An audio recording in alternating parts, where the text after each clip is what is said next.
Hey, this is Katie and Catherine, and we're here to give you the 411K. Cheers! In this episode, we are talking with Caryanne Keenan, a career counselor, coach, educator, and advocate with 14 years of experience in career services in higher education in the Finger Lakes region of New York. I met Caryanne through her work as a career development professional at Ithaca College, where she provided individualized career counseling for college students and alumni, implemented workshops and programs, taught career development courses, developed the peer advising program, and much, much more. Over the last 5+ years, Caryanne has focused on programming geared toward women specifically, including topics such as professional confidence and mobility, salary negotiation, work-life balance, and financial literacy. In 2017, she became certified in Salary Negotiation Facilitation by the American Association of University Women. We are so excited to have her on the show today. We kind of narrowed down that we would love to cover the topic of negotiations with you, particularly pulling on your relevant experience in providing guidance to recent graduates and I assume post-grads as well. So one of the topics that I think comes up a lot is women tend to not ask for. Women earn less. Let's be honest. Yeah. Women are still earning 75 cents for every dollar. I think we're up to 80 cents. We're up to 80% of what men make on average in the U.S. But if you look a little closer and break it down by race, there's actually a huge disparity between, specifically when you look at what white men in the United States make versus what women from different races make. The gap goes from as little as 15%, right? So Asian American women are making 85% of what white men in the United States are making, all the way down to Latinas who are making 53 cents for every dollar that a white man is making in the United States. So a lot of work to be done in this area, a lot of asking the hard questions and having the guts, right, to ask for things. There's so much research out there on people, young, recent graduates entering the workforce. And that gender gap happens right out of the gate at entry stage. Are there differences between men and women in how they approach negotiations? Yeah, no, great question. So in terms of who would just come into the office asking about it, and I'm talking over 14 years and it hasn't changed an awful lot. So what would happen is, I would have, male students coming up to me saying, can I make an appointment or can I come talk to you about salary negotiations? I know I'm going to get a job offer from this place and I want to be ready for that conversation. And then I would have women students coming to me saying, I need help finding a job or I need help with interviewing. I'm not feeling great about my interview and I want this so bad. I want to do a really great job, impressing them, whatever, that they almost didn't even realize that negotiating salary was an option, right? It was a thing they could do. So that was one of the biggest differences I saw was that unawareness, especially for entry level, right? So when people are saying, well, I'm brand new, I'll take whatever I can get. I want a job. I'll say yes to whatever. The adult world is knocking, and that's very intimidating. So I could definitely sympathize with all the new people coming into the workforce being more worried about having a job. But if you miss that point where you actually have the power to ask for just a little bit extra, then that sets you up for compounding growth. Exactly. Yeah, and I'm hearing an interesting point that you just raised, and I know we're generalizing here, right? But guys coming in, assuming that they're needed in the workforce and therefore ready pretty much from the get-go to have those salary discussions, whereas women are coming in wanting to be needed and liked by their employer and wanting to impress someone and land a job and kind of thinking that the conversation stopped there. Right.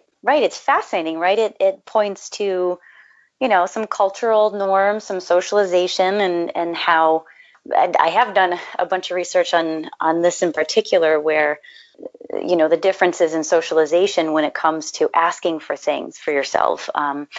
There's this book, this author actually came to Ithaca College while I was working there. Her name is Sarah Lashiver, and she co-wrote a book called Ask For It, and it was just incredible. Her talk was amazing. Her book is amazing. It talks about just this thing you're saying. It talks about how from literally the instant we're born, and how the nurses treat baby boys wrapped in blue versus baby girls wrapped in pink, all the way up through like the toys that we get, the activities we're encouraged to participate in, how different they are.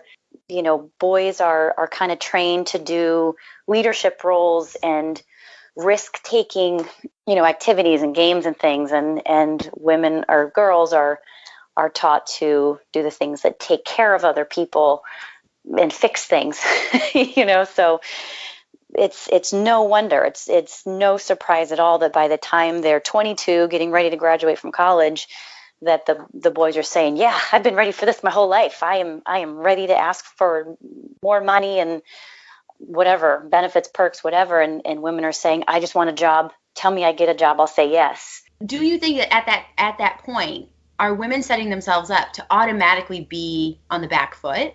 I mean, that's exactly what not negotiating does. Like what Katie was saying a minute ago, that if you right out of the gate don't negotiate, you are going to be earning exponentially less than your male counterparts, right? So if I'm a student who I'm not used to asking for things for myself and self-promotion and whatever, and I just say, yes, I got this offer at $50,000 and I'm going to say yes. And then one of my guy friends in my class got the same job offer and he negotiated up to, 54, 55. The first time we get our 3% basic merit raise, that alone is going to be different. But when you multiply that over an entire career, there's actually a lot of research out there on this, that if you kind of keep it apples and apples in terms of job role and promotions, and so not even considering all of that stuff, it can turn into over $1 million over a lifetime. Right. I've talked to many HR professionals who have said that they'll interview and give job offers to a man and a woman, and right out of college, they're starting out with the exact same role, exact same experience coming into the role. Both equally qualified. But the man will ask, and it's not like the HR professional can then go to the girl and be like, by the way, male counterpart just asked for $10,000 more, and we said yes. You should have asked for that. Wouldn't it be so amazing if there was like a secret code? Heads up. So the other guy asked for more. This is your opportunity. Right. I agree that everyone should have friends in HR. Yeah. For way more reasons. Mm-hmm. So it's funny that you say that, because after I learned about pay inequity in an office that I was working in, from then on, every single time I was getting ready to move forward with an offer for a woman, I would say to her, and I expect you to negotiate that salary every time. And then they would. And even as you mentioned, it's probably something they might have not even thought about at that stage. This is part of it. It is. Right. It's just another step in the process, right? And it does seem to not be emphasized or highlighted as much for women. I mean, What's the worst that could happen? Someone would say no, or someone would say, sorry, that's the top of the salary band, but maybe there's other ways that you can still, meet in the middle with some other non-financial metrics. And actually, Caryanne, that was something we were interested to talk to you about. I've negotiated for my first job salary-wise outside of school, getting that. But I've noticed that when I transitioned from that job to my next job, I was way more focused on negotiating benefits that didn't necessarily count as salary, but more would be like tuition reimbursement or gym memberships or something like that. Do you find that that's something common either with this generation or just among women in general? So it is really common to ask for some of those other things. And the great part about it is that a lot of employers are more willing to budge on things like, a start date or your job title or, the wellness benefits or, can you work from home 1 day a week or transportation help. I've heard people using that one and getting it because they're cheaper. Right. And it's just an easier add-on to get you to come join them, as opposed to saying, OK, I'm going to pay you $5,000 more a year or whatever. And sometimes there's a tax benefit to the employer, too. So I'm using a UK example, but my husband when we were working in London, he took a job in a city really far outside of London. And when they could only meet him so high on the salary, especially because it was a non-London salary, he said, well, look, my transportation cost is going to, grow exponentially. I basically walk to work. What can you do for me? And sure enough, they took the £3,000 or £4,000 to pay for his train ticket for the year, for an annual train ticket. And that was a huge burden lift for us, because that actually would have cost him money to go to work. And essentially that is getting the $3,000 or $4,000 that you would have paid in salary anyway. Exactly. But it got paid out a different way, so that the company also didn't really pay for it in full. Right.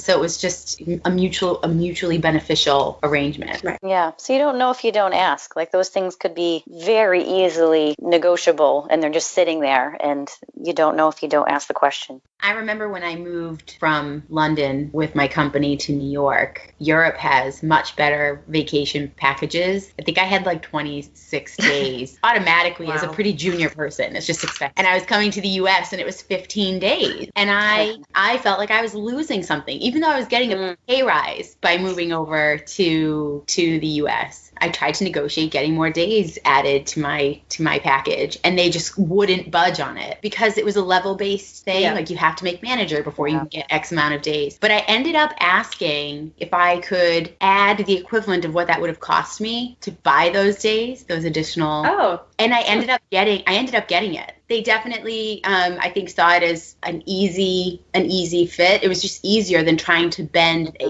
HR system or process or whatever it might be. They found it easier to put it as like a signing bonus and call it a day. And a lot of companies are like that. A lot of like government positions, you can only do so much. A lot of teaching jobs, things like that, they have scales. It would be unfair to have people come in and start at a different salary or different vacation days or something. But those are also the organizations that often have less pay inequity, because they're transparent about salaries, which is huge. When people actually talk about how much money they make, that's a good thing. In our culture, we don't do that. So the companies that have those really structured pay scales and levels tend to be a little bit better in the whole pay equity game. Glassdoor will actually post information so you can get an idea for what a company pay a certain role. Yes, Glassdoor is my favorite site for that. It's actual people posting their salaries. It's not a blanket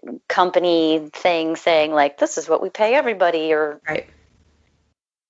So how, we were just mentioning, you were touching upon the, larger companies having pretty processual career paths and, formal annual performance review processes and annual promotion cycles without much deviation. And you gave the really good example there, which I hadn't thought about, which is actually there's probably a bit more equity in their pay programs overall. But how would you recommend someone go about trying to negotiate their salary? Sure. It's again, you don't know if you don't ask, so you still want to try. Even if they say these are the pay scales, the pay structure that we use, you still want to ask the question, because sometimes even if you do ask and they can't budge on the salary, sometimes they will suggest something like a perk otherwise, like one of these other things that we've been talking about. But yeah, I would still do it. It literally half of the battle is just the confidence to ask the question, to say the words, is this salary negotiable, or is there any room for movement with this salary offer? Just asking that question is huge. It's a big deal. It also sets a precedent, right? It says, I know my worth. I know that I'm going to be a value add for this company, and I am worth as much as you can pay me. So if you are starting off on that foot, that's setting a good tone for you entering in a new company. So I think it's worth asking, even if they do have the set pay structure. If it's not necessarily performance review time and you want to ask that question, that almost kind of relates back to when people are applying for a job and have other job offers, right? They can kind of use that in the salary negotiation talks. People would think that they would need leverage of some kind. But really, if you think about it, it's all business. It has to be a mutual win. The company has to want you. They have to see your value. You have to perform, like what you're doing, like being at that job every day. If you're in that good kind of positive win-win situation, I don't think you need that kind of leverage. It's about proving your value to them. And something that is happening, there is a shift with the millennial generation in the workplace where y'all are leaving. If you don't like a job, you're packing up and you're leaving. The average number of career changes at this point right now for this generation is 11.7 times. Wow. It's happening. I'm seeing it, right? I was working with students who they were in a job for 1 to 3 years. And that's, that first 6 to 8 years of experience is a lot of job hopping. Yeah. So it's about fit. It's about, a two-way fit, right? Because you gotta like what you're doing and like the place too, or what's it all for. You can't tell everything from an interview, but I think one of the best pieces of advice that I got from you, Caryanne, was that you need to treat interviews as they're interviewing you, but you're also interviewing them. Oh, yes. Be yourself, but you also want to make sure you're asking them questions. It has to be a fit because you're at work more than you're at home. You spend time with your colleagues more than your own family and partners and friends. So you really get confident with who you are and you know yourself better. Katie touched upon something that I think we wanted to kind of circle back with you on. So the company I work in, what appears to be the best, most successful approach to negotiating your salary, to time your next job offer for precisely the time of year when salaries are getting discussed, letting your team know, your manager, letting them know if you're a strong performer, they need to match or exceed that in order to keep you. I've often felt it might leave a bad taste in someone's mouth. It might make them feel like you're blackmailing them a little bit, or if you're coming to them basically saying, give me this or I go. Have you ever seen that work for people? Do you think long term that's a good strategy? I don't know if that would motivate me automatically to want to keep someone, because I know that when I go and look for a new job, I'm gone already. I'm committed to leaving. Yeah, I think once you're at the point of actively job searching, absolutely right. That sends your manager, your team, whoever, that sends them a message that, look, this isn't working. I'm seeing what else is out there that's better. That's not to say that if for some reason you were approached, like I was recruited for the last job in higher ed that I had. I was approached by the person there saying, hey, I think you might be interested in this thing coming up. I just want to put it on your radar. And, I wasn't actively job searching. I wasn't looking to leave. Here was this huge offer on the table. So it was worth looking into. But that's different, right? Because I did take that to not only my director, but my vice president. And I said, look, this is what's happening. I would love to make it work here. What can we do? His counteroffer wasn't strong enough. I left. I had to make that really hard decision. But I think if you're ultimately content where you are and you're thinking like, okay, I need to stay on top of this pay thing. I don't want to get behind. I want to make sure I'm earning what I'm worth. I think it has a lot of pieces, right? It's all about, doing research, making sure like based on your experience and what you're doing, the level of responsibility that you have. A very cool part that has to do with emotional intelligence between the genders in this is that women tend to excel in the interpersonal relationships and the perceiving others' emotions better than men, right? So use that to your advantage if you're going to have these conversations, right? So do what you know they're going to respond to, be authentic in it, be tactful in it, use those interpersonal skills to do it in a smart way that really talks about your value add. Because if you have examples, right, like you have projects or goals that have been reached or exceeded consistently, that kind of thing, that impacts their bottom line. And if they're not rewarding you for that at all, that needs to be brought to their attention, because not everybody does that. Just like in initial brand new job offer negotiations, it's about knowing your value add, doing your research, and doing it in a tactful way that they'll respond to. So spot on, Caryanne. I mean, I remember there was a time where I really wanted to get promoted early, and I was doing all of the things that I needed to do. At firm we were at, there was almost this like checklist of these are the things you need to do to get promoted, which very straightforward. And I just thought if I checked all those boxes, that would be it. They would promote me. Obviously, when everyone's doing their day-to-day work, they're not thinking, Katie's probably trying to actively get promoted early. I had managers tell me, you should be talking nonstop. Everyone should know that you are trying to become manager, or you are trying to ask for this raise, because clearly you're doing the work, but you're not necessarily getting the credit if no one knows that's what you're doing. Yeah, doing the job is really only part of it, and doing it well. Obviously it's a significant chunk, but if you're not telling people and bringing it to their attention and being bold in what your expectation is for your career, they almost don't know what to give you. Right. And it goes with the emotional intelligence. Instead of setting up one meeting and saying, this is everything I did this year, why aren't you giving me more money? Mm-hmm. Instead of, if every time you go get coffee or having more natural conversations throughout the year, you're mentioning, by the way, I'm actively trying to pursue this next step. Well, you're planting seeds, right? You're planting seeds that then they might make connections with and say, oh, she is going above and beyond. Oh, she does deserve this thing sooner, so it's psychological. That makes perfect sense. It's almost like the opposite of, how when you manage other people, they say, like, you don't want to surprise them at review time with any kind of critical feedback. You want to be constantly giving them feedback, whether it's good or bad, but consistently. I think what you're saying, Katie, is a thing that we don't do well, and that is self-promote consistently or talk about our goals and visions for being at that organization. And that is something that men tend to be better on average when it comes to emotional intelligence, is that self-confidence and self-promotion. So that's something that us ladies need to work on.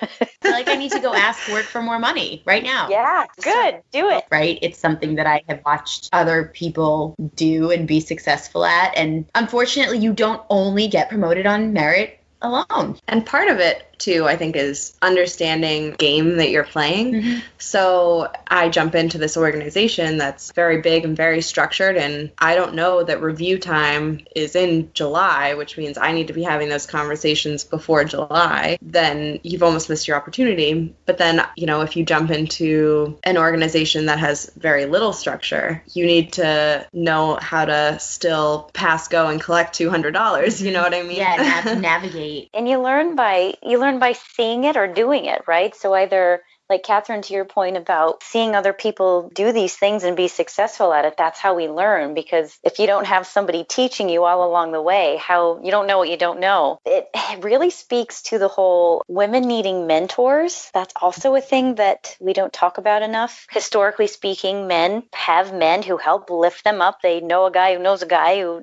helps them out. But women kind of get this bad rap for being competitive or catty or not helping lift each other up in the workplace. And I've seen it. I've absolutely seen it. But when we help each other and give tips and give feedback and lift up and all that, it makes a huge difference. So I always would tell my students to find at least one, if not multiple mentors. Absolutely. Well, that's really valuable advice. And, we'd be remiss not to cover that, right? Because negotiation are not taken in a silo. It's much is about building strong relationships with the people you work with.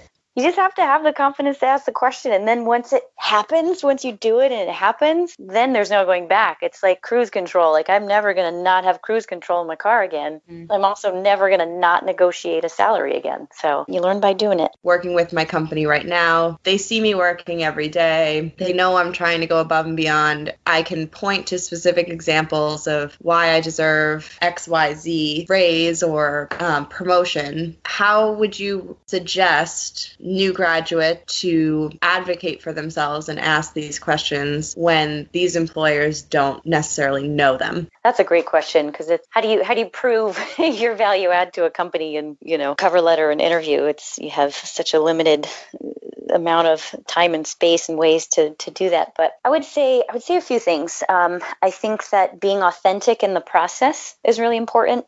Right. So in your cover letter, when you're applying, don't do the generic, I'm writing to apply for this position that I found here, and here's how I'm a good fit. Thanks for your time. Telling your actual story of why you are so excited about that company and their mission and what they're about and how it relates to what you've done and what you can bring to them, right? So if you put some like passion and emotion into it, make sure they know your why. Like, what is your actual motivation? What is your why for being so excited about this job?